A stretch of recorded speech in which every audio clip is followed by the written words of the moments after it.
Good morning. Am I coming through? Good afternoon. Actually, I have sound.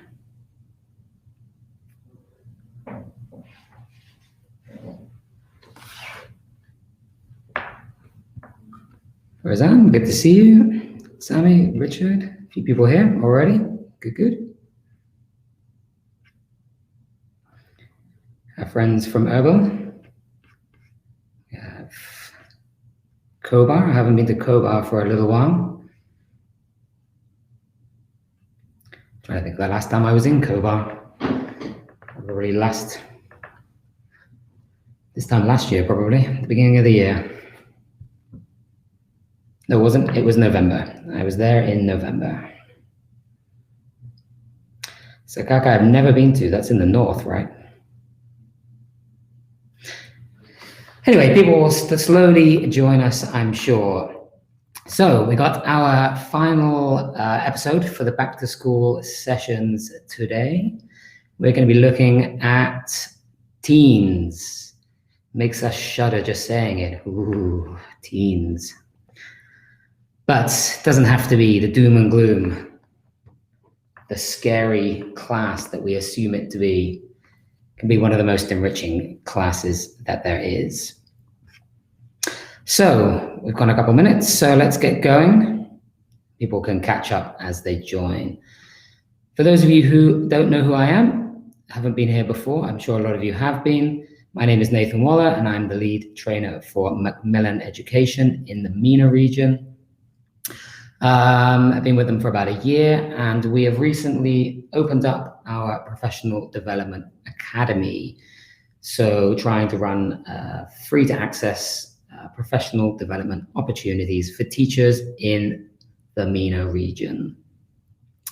For those of you who have seen me before, you've probably seen some of the webinars maybe, and you may be involved in the module that we have running at the moment. We are developing and running kind of bite-sized professional development modules. The one at the moment is for young learners, using stories with young learners.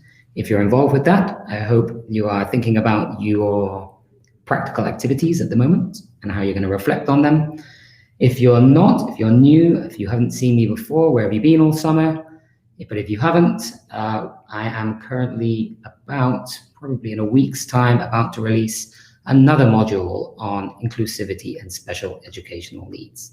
So join the Professional Development Academy on Facebook and you will see the advert going out. So you can be one of the first to register and get involved. Okay. So today we are looking at teens, fairly simple objectives right here, teaching teens. We're going to look at creativity and then we're going to bring that together and look at them hand in hand. Fairly simple. It's the last episode of the season, so we'll keep it nice and easy. We'll be with you for the next 45 minutes or so. Okay, so for those of you who have been to one of my webinars before, you will know that we like to open nice and gently with a quiz. We all like quizzes on the topic that we are doing. Are you ready for a quiz, people? Nice and simple, a couple of minutes. How well do you think you know your 2020 teenagers? Question 1, and these are multiple choice, so it doesn't matter if you know nothing. Oh, I have a slide in the way. Quiz time. Question 1, multiple choice. Choose the name that doesn't belong to a Beyonce child. Teens should know all of this. But as teachers, do we know? Which one of these is not one of Beyonce's kids? Anybody know? Sir? North?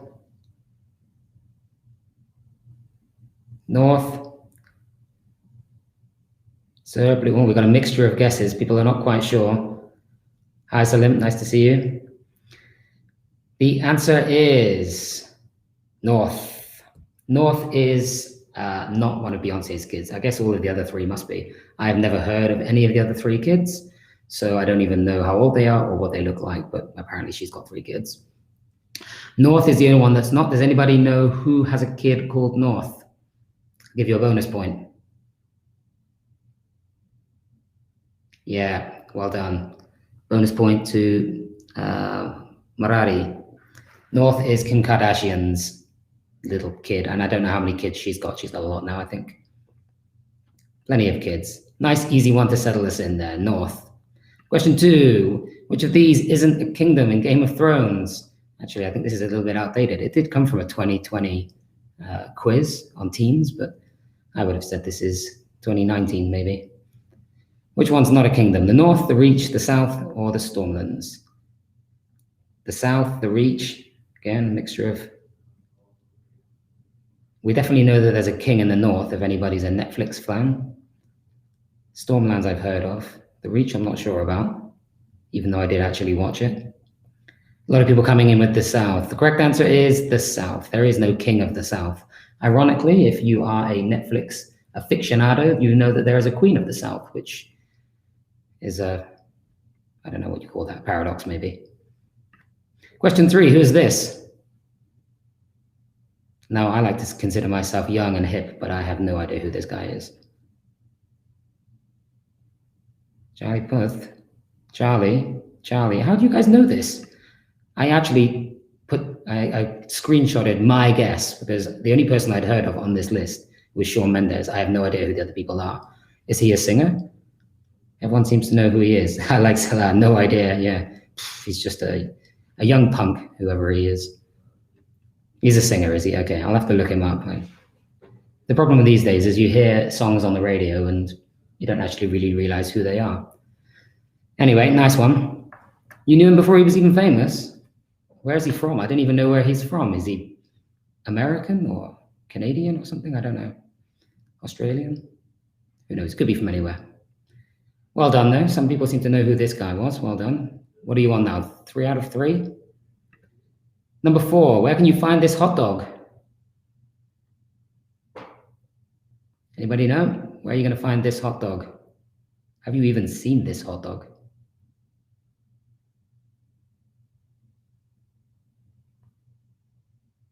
A few guesses. Most people probably have seen it. Are you guessing or do you actually know? It came from Snapchat. Now, I don't really use Snapchat, so I've never seen this hot dog before. I guess he just dances around for 30 seconds or something. I'm not sure. Interesting in that I thought Snapchat was now the biggest social media site for teenagers, but apparently Instagram has overtaken Snapchat as being the #1 go-to for teens. I didn't know that. But don't underestimate the power of things like Pokemon Go. That was pretty massive, getting people out and about moving, avatars and all this kind of stuff. Well done. Is this the last one? Maybe? How would you caption this SpongeBob meme? This is what the kids are all about. Captioning memes. One of these kind of viral things. I didn't see it, but maybe you did. And I'll give you a bonus point if you actually can tell me what just like this actually means. And this is a difficult one. I should have done 1, 2, 3, and 4, really, so that you could have actually guessed, rather than write it down. My fault. Number 2. Is number 2 this one or number 2 this one? Are you going vertical or horizontal? 3, we're not sure. If you guess this one, number 3, just like it. Anybody know what the emphasis on the large S, K, and I means? I'm not sure. I'll have to look this one up. Just like this. I guess it's a bit about how they feel, I guess. Everyone seems to know, though. You've seen these memes. You guys spend way more time on social media than I do. And we have one more, the last one. I'm not even sure I'd want to drink this, but what is this? Triple berry, unicorn, strawberry patch, or pixie dust? Something funky for the teens to drink while they are socially networking, socially distanced networking, hopefully.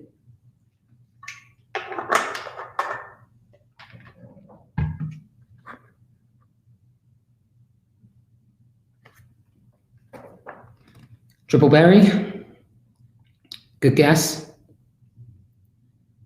Number 3, strawberry patch. Is it just juice? I think it's a frappuccino. Yeah, well done. It's a unicorn. Okay, so you guys seem to know quite a bit about teen culture. It sounds like you know a little bit more about teen culture than I do. And I would like to consider myself to be hip and cool amongst the kids of today, but I guess I'm not.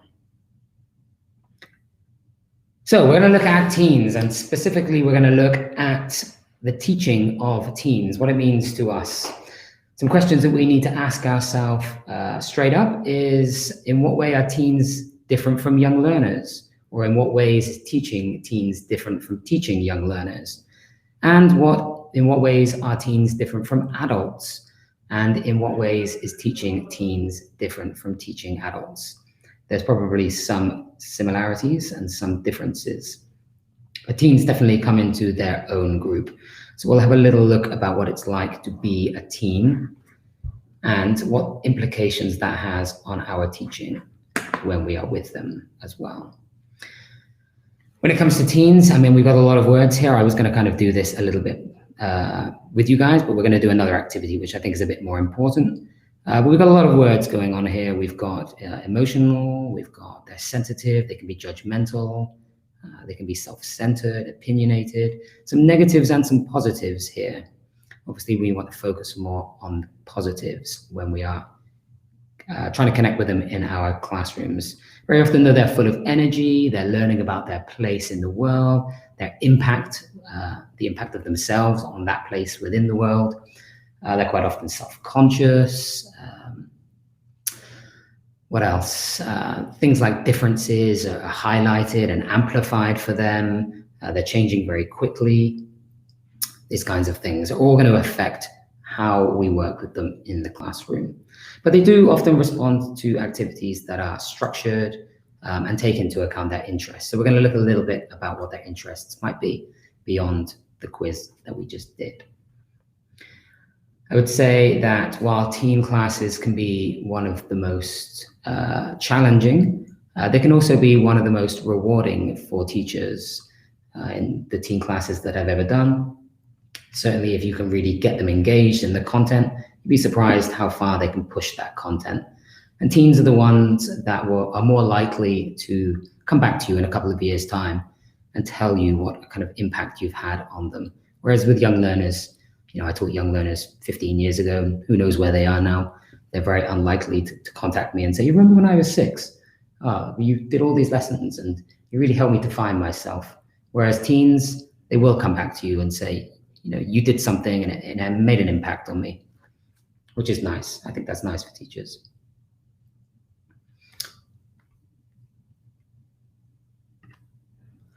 But day to day, when we're in the classroom, we're teaching teens, does it feel a little bit like this sometimes?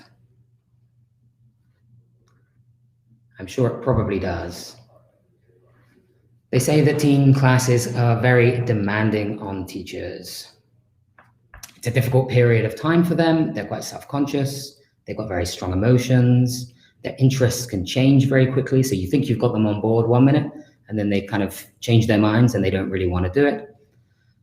They don't like to do activities that make them feel silly or patronizes them. Things like speaking can become a bit of an issue. They don't want to expose themselves in front of the class and their friends. Motivation can appear quite low, especially if they're being forced to do things. And they can become quite outspoken or confrontational. Young learners, we can kind of usually get them through, even if we've got some that maybe have slight behavioral problems. With a few strategies, usually we can convince them to keep going. Adults are a little bit different. Adults will usually kind of subvert, and they'll either just not attend or they will write kind of negative feedback. I'm sure we've all had that. Teens are a bit more explosive in the moment. They can they'll challenge the teacher. They're figuring out, I think, that the teacher maybe doesn't hold as much power as they like to pretend that they do when they have young learners. they start to figure that out and they start to challenge that a little bit. So that's something we need to bear in mind. But it can feel a little bit like trying to force that horse to drink water. And we need to think about what kind of motivational tools we're going to be using with them. Are we trying to force them with punishments into doing the work, or are we enticing them in with the benefits of our content?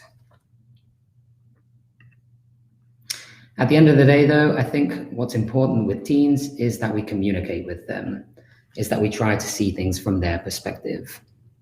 We know that it can be tough, and the better communication that we can build with them, the easier it is to control classroom management, I think.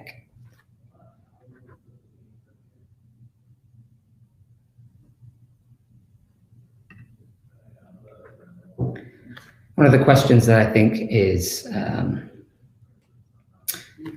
quite interesting is the idea of when it comes to motivation, are we motivating them or are we demotivating our students in class?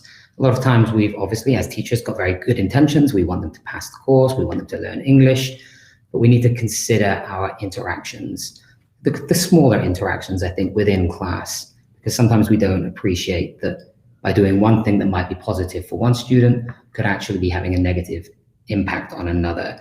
A classic example of that is if we are helping a weaker student, we think, okay, we're helping them along, they need a little bit more support, but other students may be seeing that as, well, you give them more time than me, so why am I not getting the amount of time that they get? So it's about balancing these things a little bit within the class.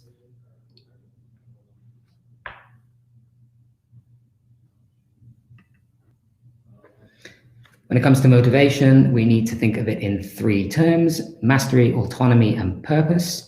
We all want to be good at something, and teenagers especially like to be able to show off the things that they are good at. So give them opportunities to be able to do that in a controlled way and try to bring some of the language that we want them to use into that. So start from the student and work out.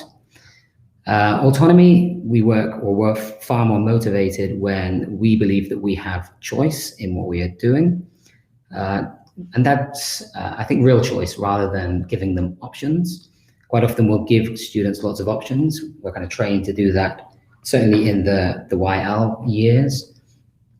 But you can't just say, do you want red or green? We need to give them real choices in terms of how they dictate how the content is used, how they manipulate that content, how they create from that content, I think.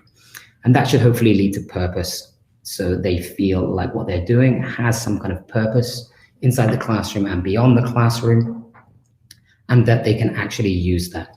A great example of that is we do something off the textbook, but based on it, where they perhaps, make a video to present on YouTube or something.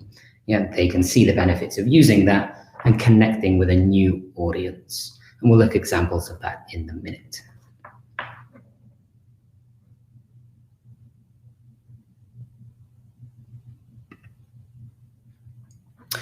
Okay, so anyone want to complete this sentence? Teaching teens is all about, and I'm going to choose one word.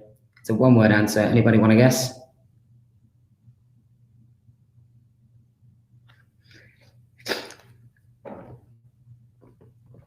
What can you come up with? Teaching teens is all about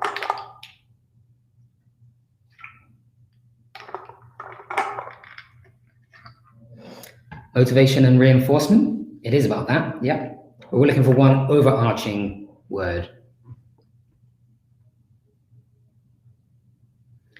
Patience, that's a good word. It's all about motivation. It is all about motivation, yep. It's not the word I'm thinking of.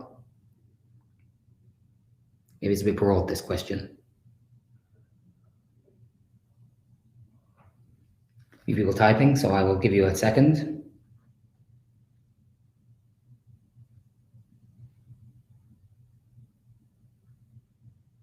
People are kind of along the same kind of lines. Encouragement's a good one. Yeah, teaching teens is all about challenge, definitely. positive communication. I think you're on the right kind of lines. Interests, yeah. I think teaching teens is all about rapport. Building a rapport with your students, I think, is key to achieving with teen students. A lot of factors that contribute to creating rapport. You need to take time to get to know them, and it's all based on respect. Being on their level, knowing what they're interested in, showing your own personality, and thinking about simple things, how you set up the classroom. With YLs, maybe you had grouped tables. As they start to mature, maybe you want to change the layout. Maybe you'll have a horseshoe shape or something that shows them, that you are a circle, you're all together. Moving them around and doing different things with them, showing them that they're different, I think, from when they were in primary.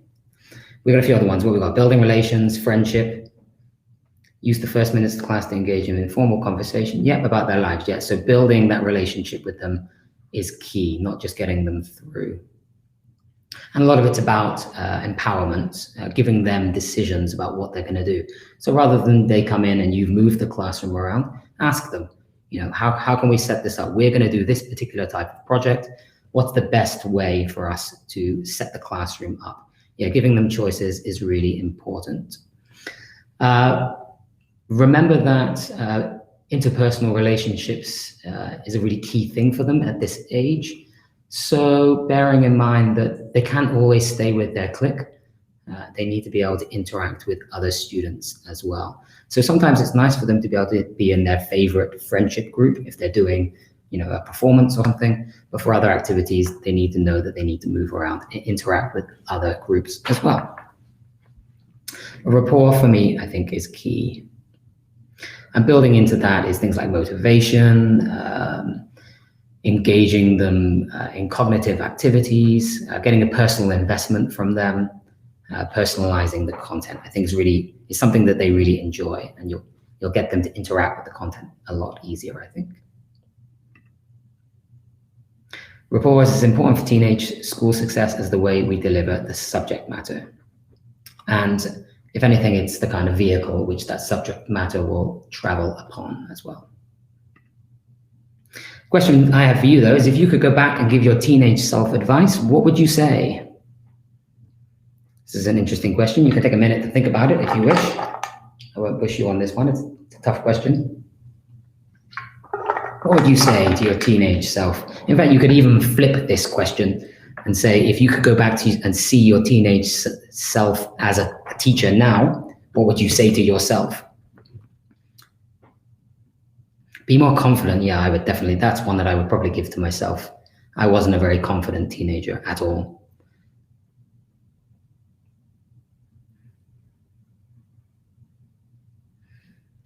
What other advice would people give? Don't be so academic. It's a nice one. I like that. See the fun in things. Partnership. Live your age. Trust yourself. I think that's a difficult one for teens. Treat your teacher as a friend. Don't feel shy to ask. Yeah. How many times do you think you've been teaching and your students really want to ask you something, but they're too shy to? You only live once. This is difficult, but it'll pass. Yeah. Share your ideas. Build a good relationship with your partners. I think one of the things that teens struggle with a little bit is the importance of family, I guess. Yeah, building good relationships with family members. It's that time when they're challenging the home and expectations. It's these opportunities. There's a lot of good things. You guys will give yourself some great advice. I like some of these things. Trust is important. We could be here all day probably listing these things out. So we'll do another quick activity. I'm getting you guys to do a lot today. You're doing all the work. So what do teens like? I've got a top 10 list of things that teens like in the world. So you can use this code. You can go to Menti. I've got it here. I'm going to share the screen. I'll give you a second to log in, and then I will move across the screen share, and we will look at some of the things that you think that teens like. Let's see if we can get the top 10 that I've got. And that will be it. We'll move on from teens then. So open another tab, menti.com, 7-digit code. And then I think I've allowed up to 5 guesses. But you can put 1, you can put 2, as many as you wish.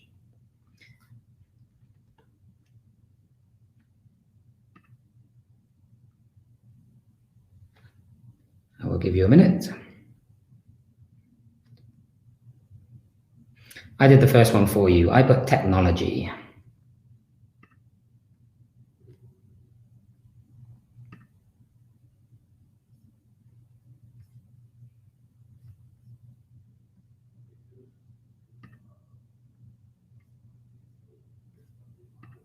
Is it working? There you go. Video games, series, a few things starting to pop up.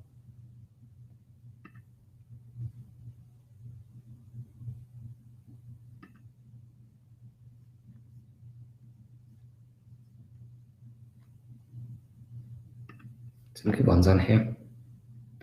So I will screen share. Browser.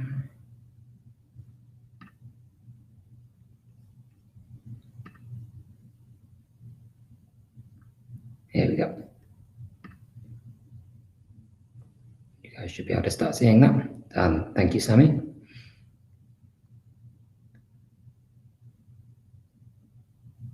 We'll give that a minute to grow.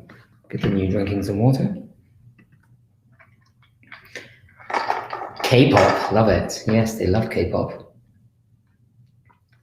Movement activities, hanging out with friends, fashion, arguments. Who doesn't love a good argument, huh? Fame, I guess that's, yeah, celebrities maybe. Technology, perfume, they love perfume. Which country are you in that they love perfume so much? Social media, yeah, having fun, video games, a lot of video games on here. Hanging out with friends.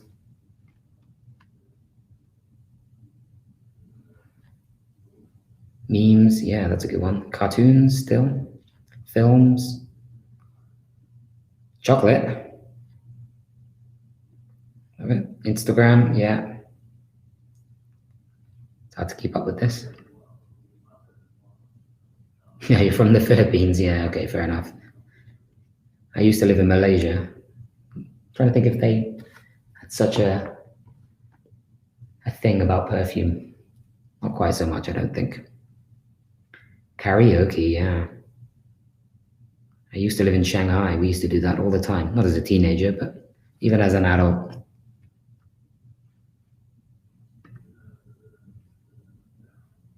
So 30 more seconds and then we'll move on.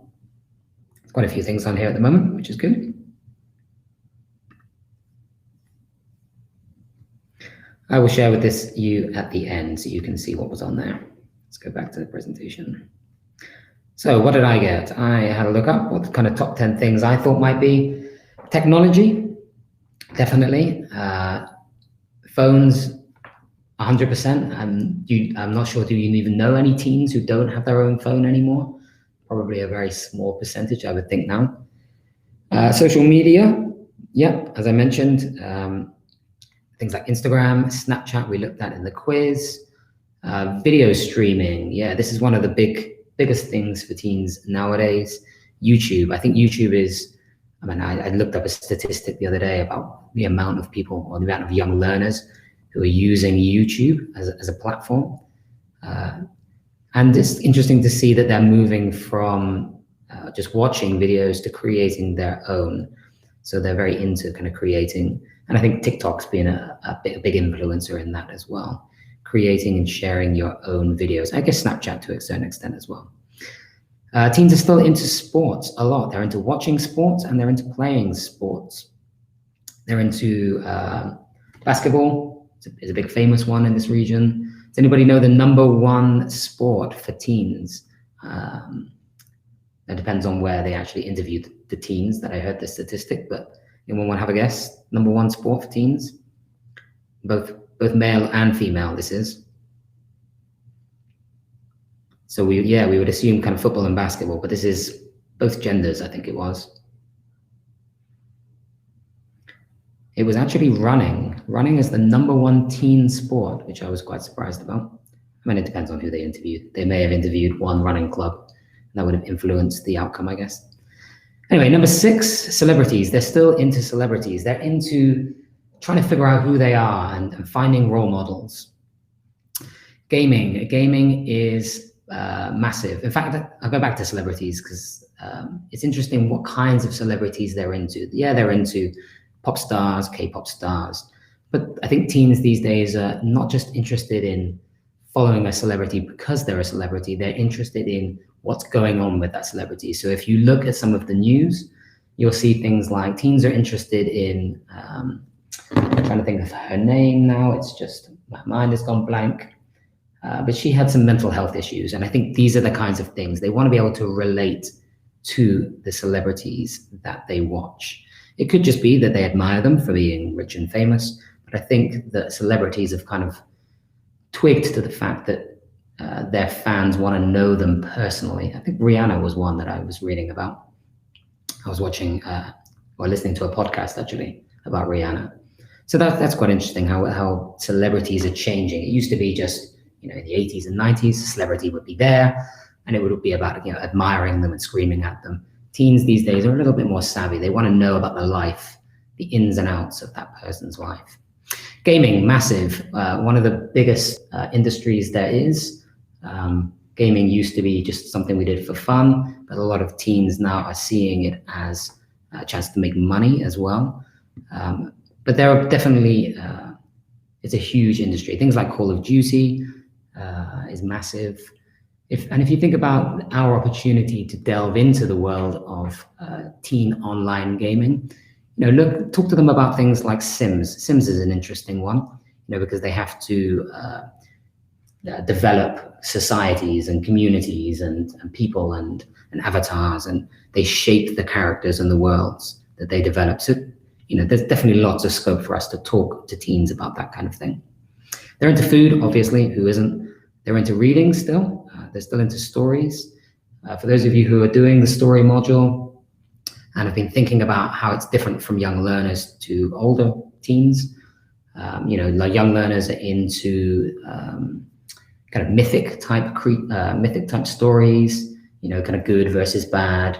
And then older students are into more kind of romantic type relationship-based stories, I think. They'd like to be playing games 24 hours. Yeah, I've got a younger half-brother, actually, who's now not quite a teen, but just moved out of it. And he would definitely play I'm assuming it was an Xbox 360, 365 days a year, I'm pretty sure, and for 24 hours a day. And they're still influenced by brands. They're still into Nike. They're very influenced by these things. Yeah, that's right. They do like to write stories as well. They're into things like Harry Potter and superheroes and all these kinds of things. Yeah, we all know those kinds of teens. I'm sure we do. So these are the kind of things that I thought that they are like. So we kind of painted a picture of teens in this section. What are they like? What do they like to teach? What are their interests? And how do we engage with that? Second part is looking at creativity. For anybody who has ever watched Ken Robinson's very kind of famous, what's it called, an animated video about creativity. It's an interesting one. If you haven't watched it before, go onto YouTube, type in Ken Robinson creativity and watch that video. It influences a lot of teachers, I think, into thinking differently about educational processes. Creativity is the process of having original ideas which have values. It's about imagination, basically. Anybody here like to think that they are creative? It's an interesting question for teachers. I have asked teachers this question before. Do you think you are creative? And what does that actually mean, being creative? Sometimes we think that being creative is, the ability to, create these wonderfully elaborate images across the whiteboard. And it's great to be able to do that, but it's not necessarily the key to being creative with our students. Sometimes we are creative. And I think we need to, as teachers, identify whether or not we're being creative or innovative, because there's a slight difference between the two. Creativity, as we just mentioned, is about inventiveness, imagination, creating something new and original. Innovation is taking something that we already have and altering it to suit a new purpose, mapping something up. We've seen lots of innovation within technology and all these kinds of things. So I'm sure you know the difference between the two. But I think what we're asking to teachers to do a lot of the time is just innovate with what they already have. So you have a course book. How can you see what's on the course book and think of new ways to approach that content? So I'd say that's more innovative than being creative. We're not asking you to create a whole new course. It's not really necessary. But how can you use what you have in different ways to engage with the students? So a question for you: what does teaching creatively mean to you? I'll give you a second. You can answer this question if you wish. What does teaching creatively mean to you? And I've got a few quotes on the next slide, so we can see if they're similar. And perhaps another question is, why is creativity important?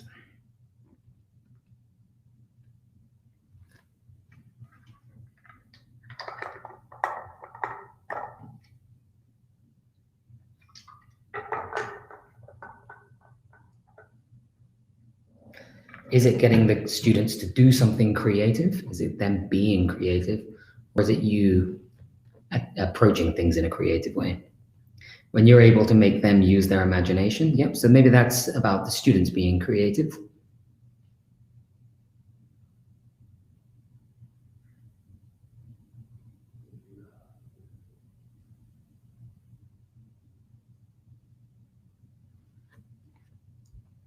There's a few people typing, so I will give you a minute.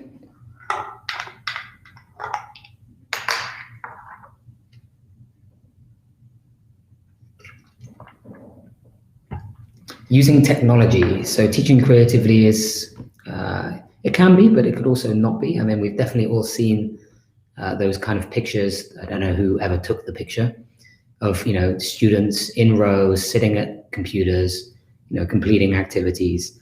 Not necessarily, technology doesn't necessarily make us creative. In fact, it can trap us into being not that creative. Idris, welcome. Touch the soul and the mind. Yeah, we're getting a bit more into it. It's about seeing things from an emotional point of view, using new ways of teaching. They've got different personalities. So yeah, appealing to different types of students rather than seeing all the students as being the same.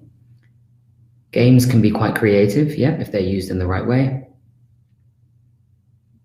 Yeah, this is a good one. I usually use the coursebook to have the content of the lesson, and then you create activities to maximize communication. This is a nice, I'm going to cut and paste this one and use it somewhere, I think.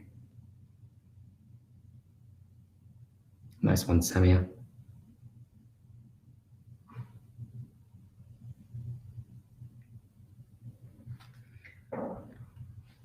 Finding excitement, yeah. Getting those students fired up. If the student is fired up, the student is alive. In fact, if you do watch that Ken Robinson video, it's all about that, igniting the fire within the student, waking them up, getting them to do stuff rather than just absorb stuff. Good, so we've had some really nice ones, and I will cut and paste them and use them, if that's okay. Connecting lessons to real life, yeah, being creative.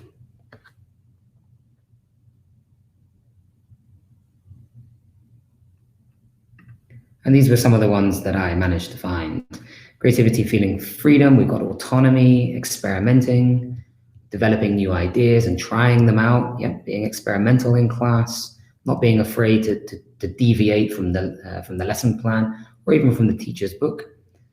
Adapting, flexibility, having a kind of standard routine, but then being able to adapt that. I like this one. I look at the lesson as a work of art. You're an amateur sculptor. That comparison has always made sense to me. I want to meet this guy called James. He's got an interesting way of seeing his profession. It's a nice way, but it sounds like hard work. It's essential. I like to look for ways that are not run-of-the-mill to motivate students. We've got motivation in here, opening doors, arousing curiosity. I like this one. So yeah, never underestimate the power of curiosity, I think. So we've got some nice ones. So creativity means different things to each of us. One of the things we can do, if you've been to one of my webinars before, you may have seen this framework, so we won't spend too long on it. But if you're thinking about how to implement some creativity into your lessons, maybe you're feeling a little uninspired. I would be surprised if that's you at the moment, because with so many changes to the way that we are having to teach students, it's really engaged teachers, I think. This year has been, I think, one of the most profound years in terms of people thinking about doing things in different ways. You know, you may have for the last 5 years approached the kind of students and the content in similar ways year after year. This works, this doesn't work. These are the things that I'm going to do. And this year, everything has kind of changed. So if you are, thinking about those things, if you're struggling with those things a little bit, there's a lot of support out there. Certainly, if you go to places like One Stop English, there's a lot of articles and there's a lot of activity ideas on there that you can use. But you might want to map some of it to these kinds of things. I think these are important when we're thinking of teaching creatively, not just the students doing creative stuff. Building up positive self-esteem, and these are things that are very important for teens. Like we said, they're very kind of self-conscious. They're going through a lot of changes. So using stories that promote positive self-image, gender self-image, these kinds of things are really important. Model yourself, again, like we said, personalizing the content as much as possible. You know, if you're going to do something, the photo from the book is great, but maybe you could use a similar photo of yourself and personalize the content. Students are really interested in you. They might not act like it, but if you give them the chance, they are interested in you. In fact, we'll look at that in a second. We've already talked about giving them choice. We want them to be thinking as much as possible. When they're young learners, they're going through primary, we're giving them the foundation of language, moving them from pre-A1, A1, A2, hopefully getting them up to a kind of B1 level. And when they're teens and we're doing a lot of that kind of B1 work and upper B1 work, we want them to get them to think as much as possible. So think about higher order thinking skills and the kinds of activities that they would enjoy to make some of those things come up. Make it about connections. Try to limit the amount of individual work that they're doing in your interaction times in class. I would advise. Exploring their ideas, it then ties in with the thinking.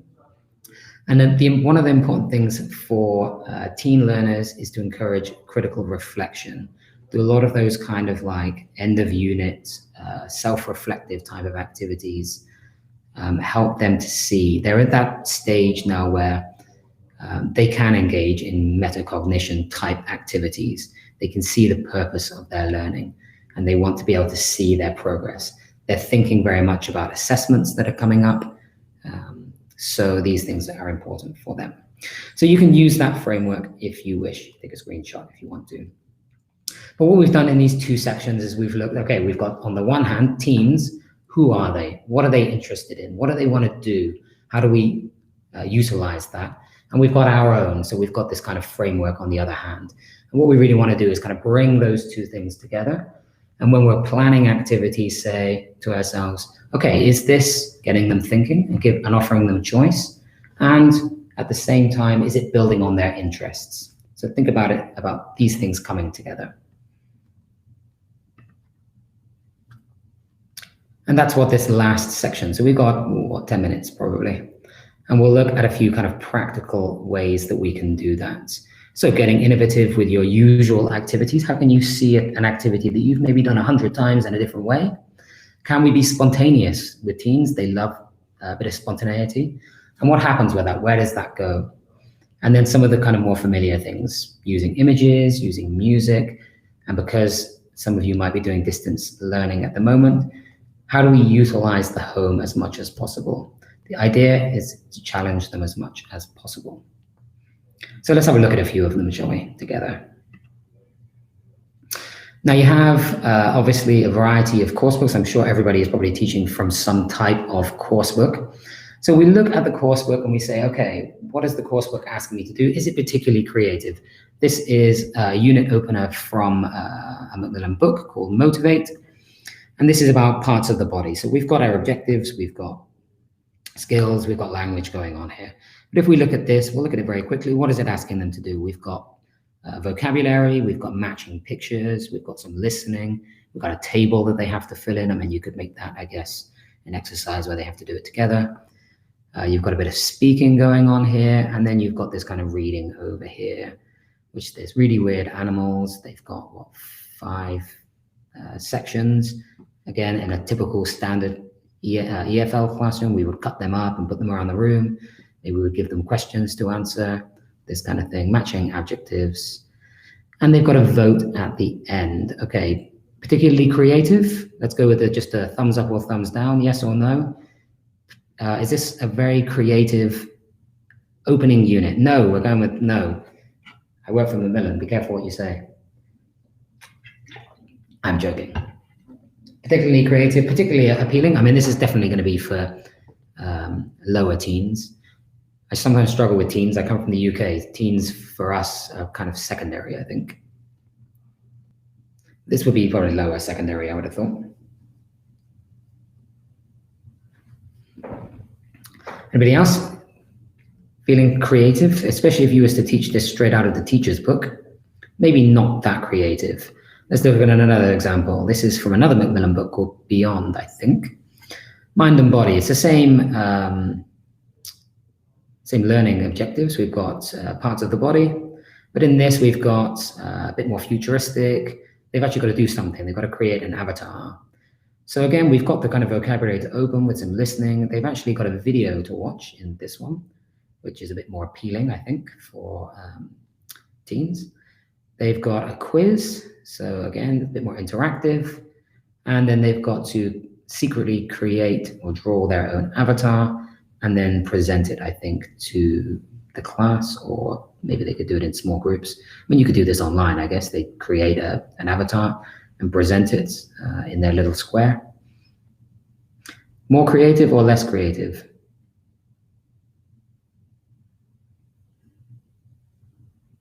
More. Yeah, definitely. I'd say this is a lot more creative. The question is, can we now take that and make it even more creative? And I'm sure there is. We could do lots of supportive things, I'm sure, for this. So there is elements of creativity within the books, but our thinking is to, okay, this is, as we had our excellent quote a minute ago, usually have the course book to have the content of the lesson and then create activities to maximize communication. So we can maximize communication definitely from these drawn avatars, I think. There's a lot of scope for that here. Okay, but what we want to do is this one is kind of overwhelming, okay? What we want to see if we can see our normal activities in new ways. I've got one example that I'm going to give to you. Who uses brainstorming? I'm pretty sure everybody uses brainstorming as an activity. As soon as we think critical thinking, usually our go-to is, let's get them to do a brainstorming activity. Now, normally, I guess a typical brainstorming activity would be, we have the topic that we're going to brainstorm, or the issue. We put them into groups, and away they go. They have a circle with little lines coming off of it, and they have to fill it in. One of the problems with brainstorming is that it doesn't always take into account the politics of the group. Usually when it comes to brainstorming, only a few people actually get their ideas down, usually the loudest person in the room or the group. And usually whatever is written down at the very beginning usually becomes the kind of theme that ends up being followed. Yeah, it's hard to get new ideas in once the base has been set. There is a word for that, it's called anchoring. So brainstorming I'm certainly not going to discourage anybody from using brainstorming, but are there other ways that we could do brainstorming types of activities? There's something called Brain Create. So with Brain Create, each student gets a piece of paper, so they're in their group, but they don't interact as a group straight away. They have a piece of paper, so let's say we're all sitting in a circle. Have my piece of paper, I'm given 60 seconds to come up with and write my idea. So I write my idea in the middle of the page. Excellent, finished. Now I move that to the right. So everybody goes around and I give my paper to the person to the right. And of course, everybody does the same. And then I see whoever's on the left, I see their idea. Now I can either improve on that idea, I can add to that idea, I could even draw something if I wanted to. Yeah, and then you keep going around and around and around, and each piece of paper gets more and more content. So each student actually gets to contribute their ideas to the paper. Then we bring them all together, we see what kind of comes up, what are more popular types of ideas, and then we move on from there. So I think actually you can get them to pair. So after it goes all the way around, they get their own back, they pair with somebody else, and they try to collaborate them together. And then that pair joins another pair, and then they collaborate it together. And eventually you come up with an overarching idea. So that's just a different way of doing a normal activity, but seeing it in a slightly different way. Brain creating. There's other ones that we can do. How many of you have ever seen the unit on, I guess it would be prepositions? It's usually of a street with a bunch of shops. Might not look anything like the streets that the students are used to seeing. And they may not have the kinds of shops that they even are used to seeing either. One of the things we could do, and this is nice, you could do this in an online environment as well, is you can give them a template and you can say they have to tell you where things go. And you could do this with multiple levels as well. It doesn't have to be like this. I chose quite a rubbish picture actually for this. You could do a better job of creating it, I'm sure. But they have to say things like the clothes shop goes on the second floor, third from the left of the elevator, or these kinds of things. So you get them to do the speaking and you fill it in, and it can be done as a kind of class. You can build it up together. You could also flip that around. So in this one, they're doing the speaking and you are controlling the action. But you could also flip that around as well, whereas you speak and they complete. So you have to describe things. So if you're doing descriptions with adjectives, these kinds of things, you tell them, okay, so, and you can see, and they could be drawing at home, they have to create the picture based on what you say. You could do this with lots of different things. And then, they kind of hold up the picture, and you'll get some laughs, what people have managed to create. Is it green? Does it have a big mouth or a fat head, and these kinds of things? So this is kind of flipping that idea. And these are things that you can do in an online environment quite easily, I think. Kind of engaging, giving them the language content first. So again, you would need to use a kind of flipped methodology, getting them to do the vocabulary work first. And then all you have to do is you do the description, and they have to create and present back to the class. And then you can move that on. So you've modeled, and then they can do it themselves. They could be the ones that give descriptions, for example, and other people have to draw things based on what they said. And you can get creative with that in many ways, I'm sure. Being spontaneous. This is based on a kind of a dogme kind of methodology, I guess. Has anyone ever actually just not planned anything? I have done it with teens before. You just go in and you write something on the board, and they kind of look at you very blank, and you just say to them, you've got 45 minutes. This is your topic. You have to do something. It can be individually, it can be in pairs, you can do it in groups. You can do it written, you can do it visually, you can present something, make something up and see what they come up with, especially if they've had a really tough week, if they've done something very assessment heavy for a few days and you want to just kind of really let loose and you want to just kind of utilize a bit of time. It doesn't have to be a whole class, it could just be 20 minutes or something, but see what they come up with. I'm pretty sure they'll surprise you. It could just be September 2070, or it could be something like tomorrow. So what are you going to see in the news tomorrow? Lots of things are happening all the time, and see what they come up with, see what language they can produce and support that. And you'll have to scaffold that a little bit once they're actually working. They can come to you and ask you things, this kind of stuff. Using images. Anyone who's ever works with teens uses images a lot, I'm sure. Teens respond very well to images. I've used this image with teens as well. And the first thing they'll do is they'll go, I've done it in an actual classroom. So the first thing they do is they go up to the whiteboard and they're really staring like, is that you, or is that somebody else? And where are you? And what are you doing?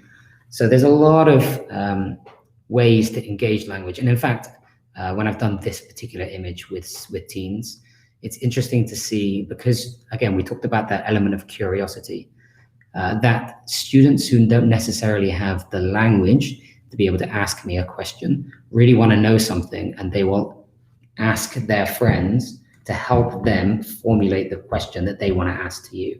And I think there's a lot of power in that as well, getting students to have to go to somebody else to get a question or figure out the answer, to be able to do something or find something out that they really want to do. And we did a lot of work on this. I think we used it actually to create our own stories. I gave them a story about myself being a Jedi in a past life, which makes them question reality a little bit. So there's lots of things that we can do with this as well. And again, it's personalized. Told them a little bit about me as a person. Might not have been true, but it's something that's personal. Music, songs and music are always a highlight for students, and there's lots of things we can do with them in a language sense. We can add the wrong lyrics, we can rearrange chunks of language and get them to make their own. There is actually an online practice tool, if anybody's ever used it, called Lyrics Training. In fact, if I screen share again, I can show it to you, because it's quite an interesting one. Let's go to... where is it?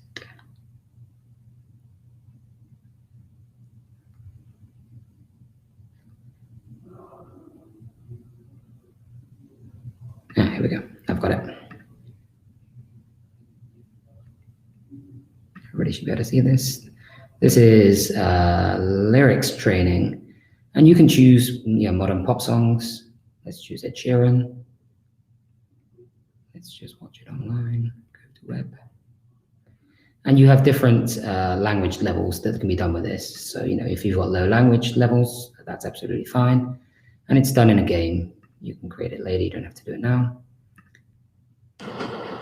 And it will play the song. Hope you don't get any echo on this. And the interesting thing about this is they have to complete. So there's gaps basically in the language that they have to fill in. And I'm sure, you could give this to them as practice, and they would enjoy doing this.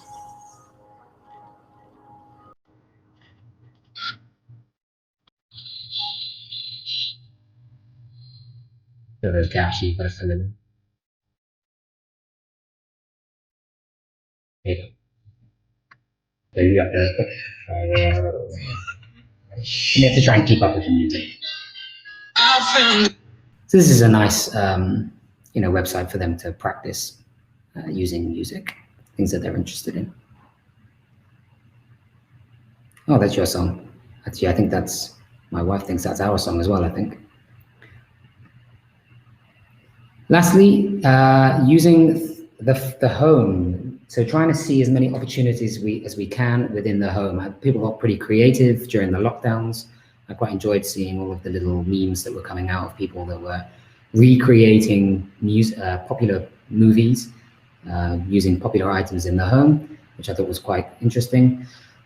But there's a lot of scope for us to do projects within the home. It could be anything, they could just have to present. You could say you can present on any topic that you wish, but end of the week thing is going to be doing a presentation based on something that you're passionate about. And it could be anything. It could be, how far they've got on Call of Duty, or teaching the other students how to do something on Call of Duty that they're an expert in. It could be something simple. They may enjoy baking, so they make a little video of themselves describing something in the kitchen. These kinds of things. There's lots of scope for getting creative with projects in the home. And the books do support some of that stuff. So if you are using things like Beyond, you've got lots of things, making photo stories, making a soap opera, recording stuff, making videos. If you're using other team products, this is Gateway. Again, this is on cooking. So you could get them to do little mini videos using some of that language in the home. Lots of show and tell. Online learning is perfect for doing lots of show and tell, using items in the home as props, as realia, so which we don't always get a chance to do in the actual classroom. Okay, we've run out of time, got 1 minute, so we're going to sum up. Teens are considered to be one of the most challenging groups, definitely, but they can also be one of the most rewarding. I think it's a lot about rapport. The better the rapport you build with them, the more chances are that they are going to be motivated to engage with the content that you want them to engage with. Work with them rather than against them, see all of the opportunities. And again, that ties into the rapport. The more you kind of respect them, the more they'll respect you. Creativity is not a talent, it takes work. It's about looking and listening and reading and seeing things in the world and encouraging them to do that as well. If you think you're not that creative, you can use the framework to help you so that any goals that you set are smart, that you can measure them, that they're specific, and not just things like, I want to be more creative in class. Seeing the opportunities that online learning presents in terms of being creative with students and developing their creativity will get them using the language, but it also gets them to see that there is a wider English audience. We go back 20, 30, 50 years. Whichever country you're in is probably the country that you're going to stay in, and you don't really see the purpose of learning English. Whereas now, with the power of the internet, students can access a wider world and a wider audience for the things that they're interested in. And if you delve into their personal lives a little bit, you'll know that they might interact with English language speakers in their Call of Duty game. They're in there 24 hours. You'd be surprised how many English speakers they're pairing up with another soldier in Japan. He doesn't speak Arabic, they don't speak Japanese. It's a lingua franca. So getting them, teens start to be able to see that, they start seeing the purpose. So draw on that and use it and get them to do things independently. These are the things that I would say are important to do with teens. We've come to the end of our session. If you're just using the books, I would say you're not really utilizing the wider world of all of the things, the opportunities that we have. Here's just a few. And again, I will share the PDF of this presentation with you all so you can see this later and get some ideas. That's all from me. We've gone a couple of minutes over. Apologies for that. Do join the Professional Development Academy. We've raced through a lot of ideas there. If you have any questions, certainly feel free to ask. And we can follow up on Facebook as well. I'll make a post today, and if you have any questions, feel free to ask. That's the space for it. So thanks very much to everybody. Does anybody have any questions? Well, I've got a few minutes, so if anybody does have any burning questions, please feel free to ask them now. And thanks very much if you're leaving us. And this is the end of the webinar series, but we will be having more activities coming up soon. So we will keep you posted with them. Nobody comfortable since I'm much younger than other teachers. Any creative ideas to get closer to my students? I need to think a bit about that question. Let's see.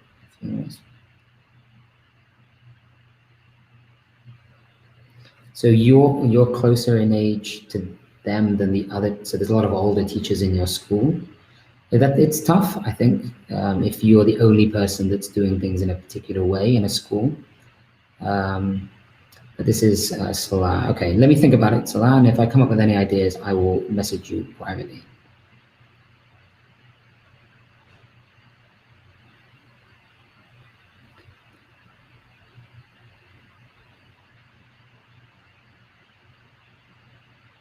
You are most welcome, Razan. Always good to see you. Fatima, you're welcome too. Everybody take care, and I will see you, or hopefully see you soon. Enjoy the day, everybody.